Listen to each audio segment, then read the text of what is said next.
of itself, while it may provide some political fig leaf for voting for this bill, it does not and will not solve the problem. I'd like to know, for example, where did that number come from?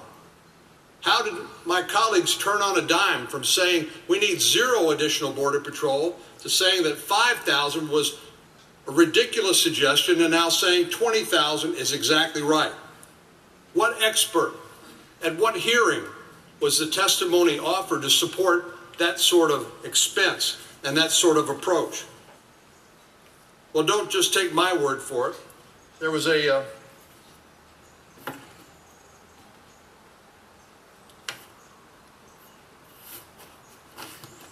story in the Arizona Republic dated June the 22nd, quoting a number of experts on immigration and border security. Doris Meissner, who used to head the Immigration and Naturalization Service, the predecessor to the Department of Homeland Security, she called the approach in this amendment detached from reality on the ground.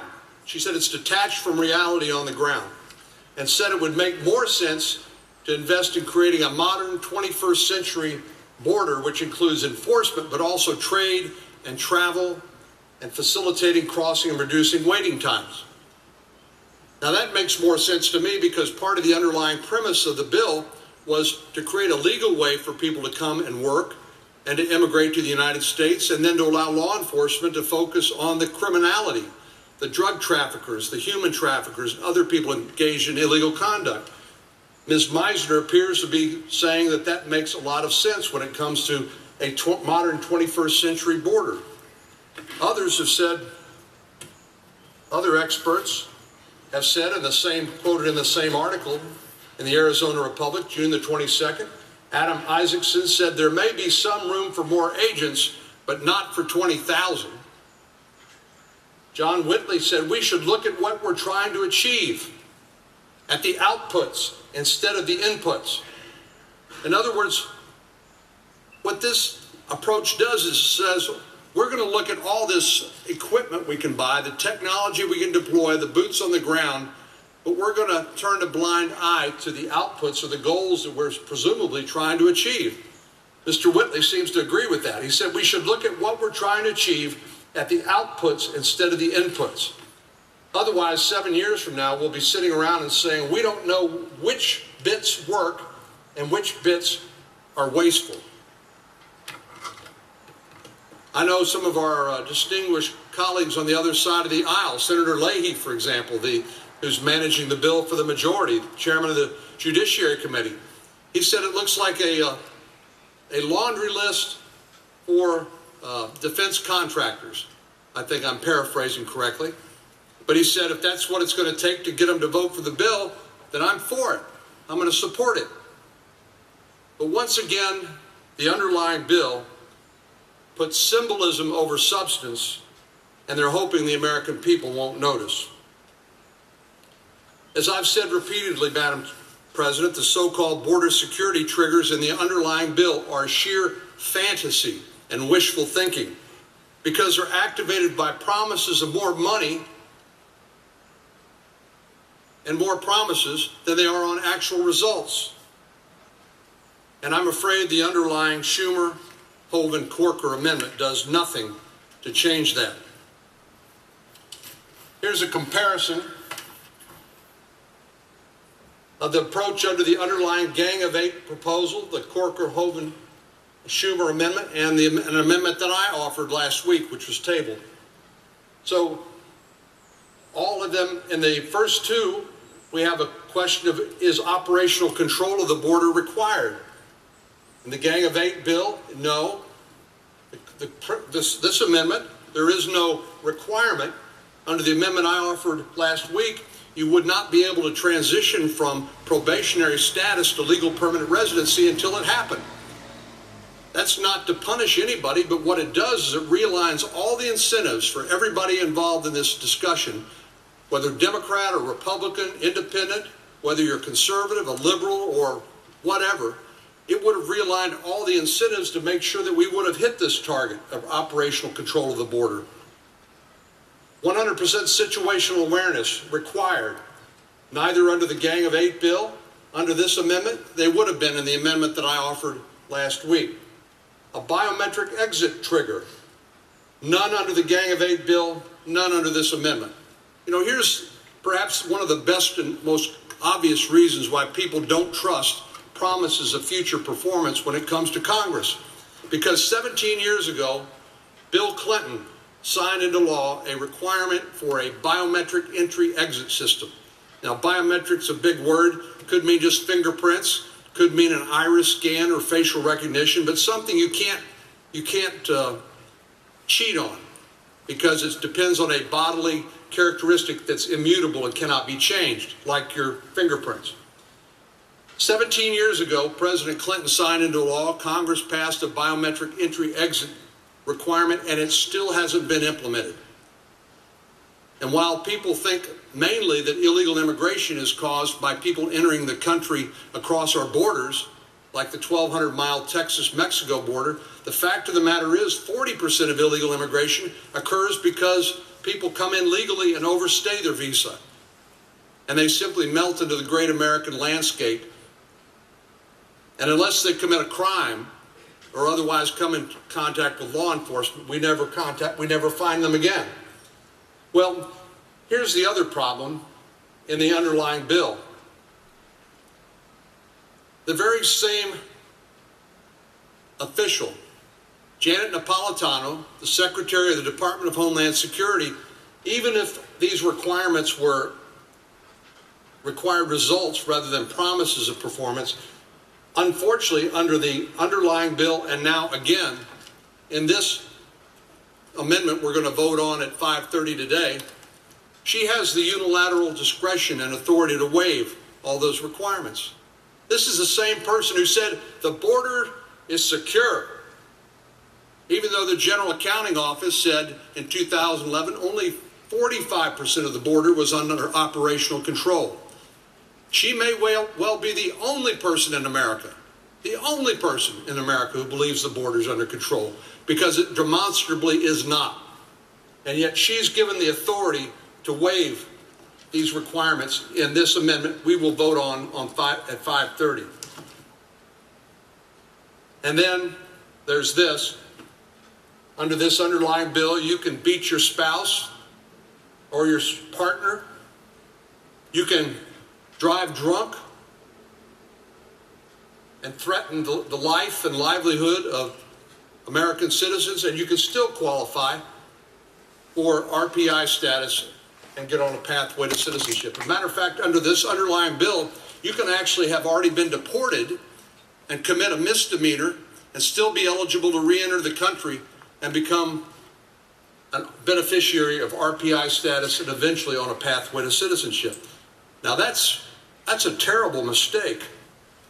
I don't know anybody who believes that we ought to be taking people who've shown such contempt for the rule of law and the health and safety and welfare of the American people and saying, you know what, we're going to, in the generosity of our hearts, we're going to give you one of the greatest gifts anybody could ever get, and that is an opportunity to become an American citizen. Well, I would hope that most of us in this chamber would agree that immigrants with multiple drunk driving or domestic violence convictions should never be eligible for legalization, especially after they've already been deported.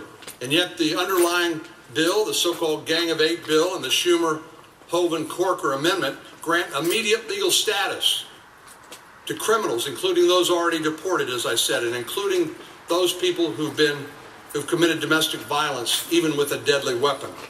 I still can't quite get my mind around that, but it is true.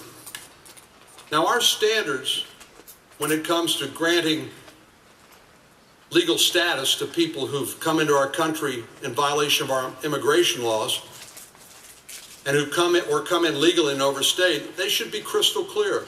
We should differentiate between people who have made a mistake and willing to pay for it, pay a fine, be put on probation and successfully complete that probation.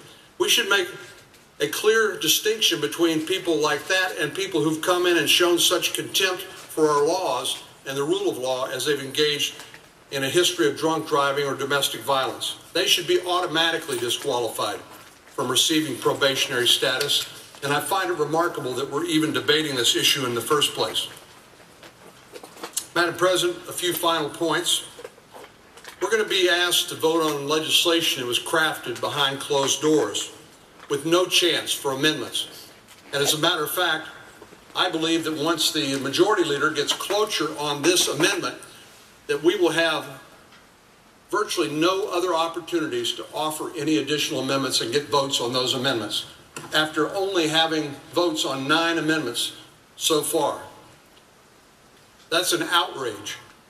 We're going to be asked to vote on legislation filled with special interest goodies, with earmarks and pet spending projects, and we still don't have an official cost estimate by the Congressional Budget Office. We're being asked to vote for legislation that will continue the three-decade pattern of broken promises on border security. In short, we're being asked to vote for more of the same. Now, I know my good friend from Tennessee, for example, Senator Corker, who's been one of the best new additions to the United States Senate. He's got remarkable knowledge and experience and great enthusiasm. And he asked me, he said, well, what more do you want than 20,000 Border Patrol agents and a commitment to spend all these billions of dollars on new equipment? What more could you possibly want? And my answer to that is, well, we'd like to know that the promises we're making in terms of border security, interior enforcement, and visa overstays are going to be kept. Because otherwise, all we will have is 11 million people granted probationary status with the potential eventually to earn legal permanent residency and American citizenship. And those people who might be willing to consider that sort of arrangement if they had a guarantee that we would not be back here doing this same thing again in 5 years or 10 years are going to have nothing but a bunch of broken promises to show for it. For me, it's a very sad episode in a very important Senate debate that has huge ramifications for the future of our country. At the start of this debate, I had high hopes that the Gang of Eight were serious about keeping their promises and delivering real bipartisan immigration reform that could pass the House of Representatives. But now I see that it's just the same old Beltway song and dance. What a shame. What a lost opportunity that is. Now I believe that all eyes and the attention will turn to the House of Representatives, where I hope the House of Representatives will take a more careful, step-by-step approach in addressing our broken immigration system.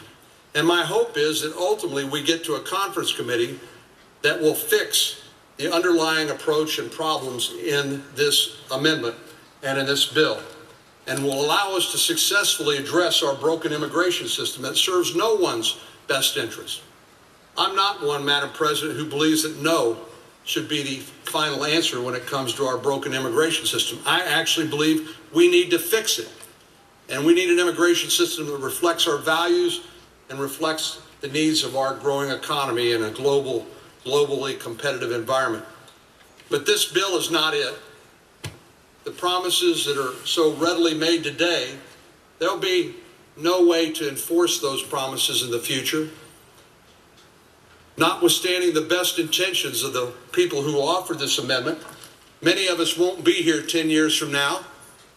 We know that no Congress can bind a future Congress, no president can bind a future president, and if we're depending for the next 3.5 years for Janet Napolitano, the Secretary of Homeland Security, and President Obama to enforce the mechanisms in this bill, I'm afraid we're going to be sorely disappointed.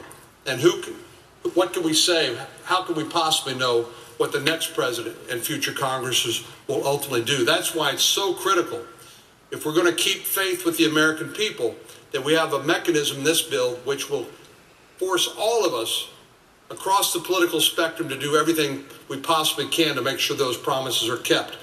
And it's not in this amendment. Madam President, I yield the floor. Outset, the recognition over the last 8.5, 9 years of being in the Senate is that we have a problem that we need to solve, and I don't think anybody disagrees with that. But I think there's two important points that the American people expect us to pay attention to. One is what Reagan described as the shining city on a hill, and that people coming here make us better. There's no question about that. And that what he described was, what he wanted was, in 1986, was not all walls, like some people wanted, and not all doors, like some people wanted, but a wall with doors. And so there's two basic facts that confront us. One is that the rule of law is the glue that holds us together. And when we hear talk about the American people having confidence on whether or not we're going to enforce the rule of law, whether it's on immigration or any other thing, the very fact is that fabric that is holding this nation together is being stretched very thin right now. And the last thing we should do in an immigration bill is to stretch that fabric further in terms of the confidence of the American people in terms of the rule of law. And this bill and this amendment is full of holes as far as the rule of law is considered all throughout. My colleague from Texas outlined some of that. He also outlined the capability of waiving the border fence, waiving the requirements for RPI status. It's all written, but it's written so that the Secretary of Homeland Security can waive almost every portion of it. So that's not the rule of law, that's the rule of rulers. And whatever the rulers decide. One of my great disappointments in the Senate is that we too often don't follow regular order. And so this bill was put together, it went through the Judiciary Committee, but not once did it come through Homeland Security. Homeland Security, where Border Patrol, where ICE, where USIS, where all the implementation of anything that's in this bill will take place.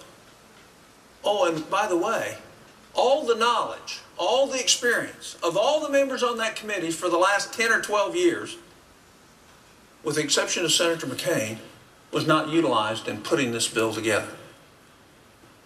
So what we have is some very good effort and well-intentioned effort by a lot of people to do some things. Let me just outline where they got it wrong. And I will ask permission in a little bit. Actually, I'll ask it right now. The National Association of Former Border Patrol Officers, a letter denying the fact that we need 20,000 additional Border Patrol. Here's the people who know. And they say, how stupid is this? What we're doing is we're throwing money hoping it'll stick on a wall and hoping we can convince our colleagues that we've got a border security plan when in fact there's no border security plan in the United States today. And how do I know? Because 2 weeks ago I had breakfast with Secretary Napolitano and asked her to send, she said she would, sector by sector border plan for the United States. And I got a 2-page letter that had nothing in it. So this isn't a new border plan. This isn't a specific border plan. The country doesn't have one right now. So we've put together, outside of the regular order, well-intentioned people trying to solve a problem to assure the American people that, in fact, we're going to secure our borders. Now, I will readily admit to you that if I lived in the poverty of some of the Central American nations, that I would make every effort on my part to get here, legally or illegally. Because the opportunity is here. That opportunity to improve yourself, that opportunity to work hard, that opportunity to live in a nation that has a justice system where the rule of law reigns supreme. The very irony of the fact that if I were from one of the Central American countries and came here, the very irony would be the fact that I'm going to break the law that's going to create, that is the very nurturing thing that gives the opportunity for me to advance for me and my family. I'd ask unanimous consent enter into the record the letter of the National Association of Former Border Patrol Officers. Without objection.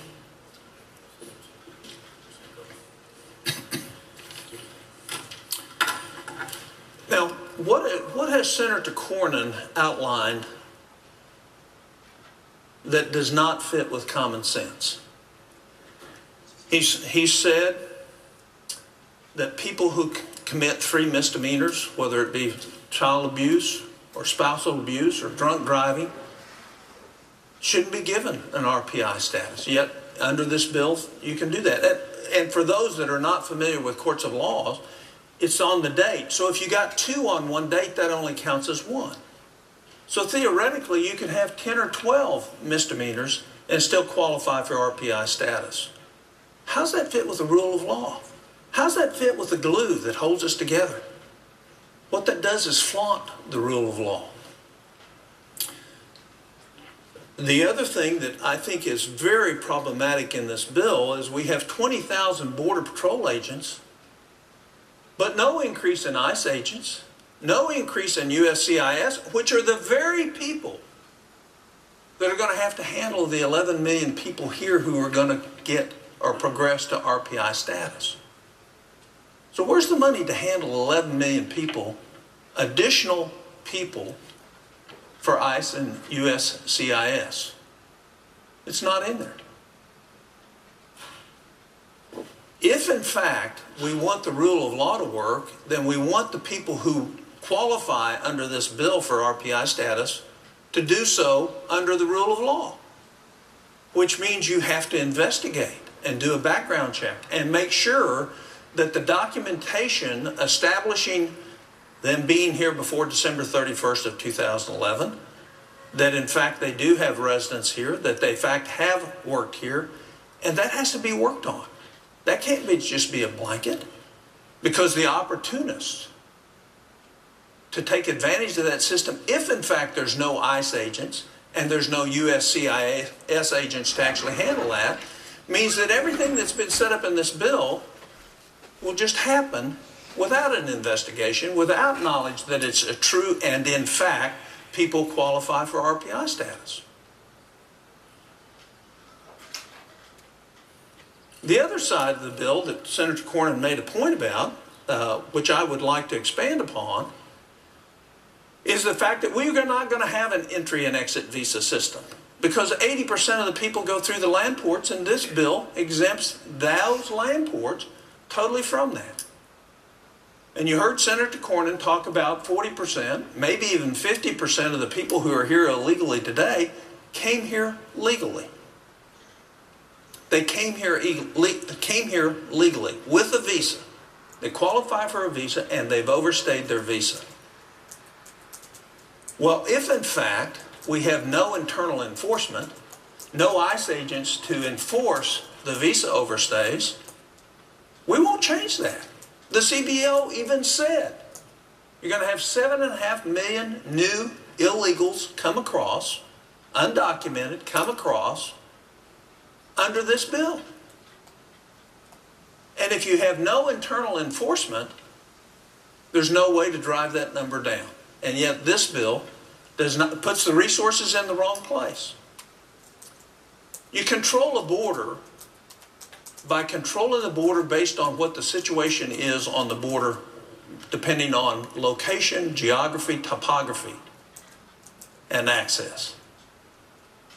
So throwing 41,000 Border Patrol agents across our southern border might work, but it's a tremendous waste of resources.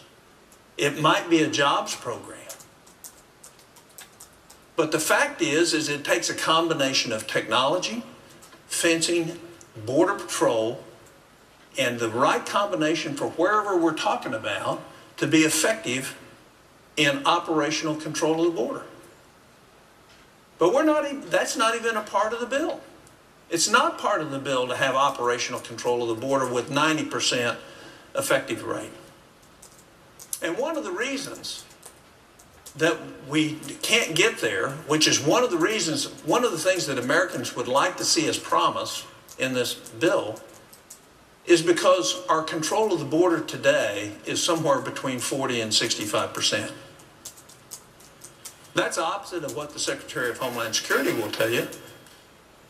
But that's what the studies outside of government say when they go to interview those undocumented workers that are here today. And they did a very thorough analysis of that and said we're somewhere between 40 and 65%. So the basis of allowing undocumented workers and those that are in our country who can contribute greatly to our country, the basis of putting them on some type of status to move towards a green card status and ultimately citizenship has to be based on some real facts. Now, why would somebody not agree to 90% control of the border? The only way the reason they would not agree to it is they don't think it's achievable. And the only reason it's not achievable is because we don't have the political will to do it. It is technically achievable. You can't get to 100%, but you can easily, with good leadership, good sector-by-sector planning, good internal enforcement, and great legal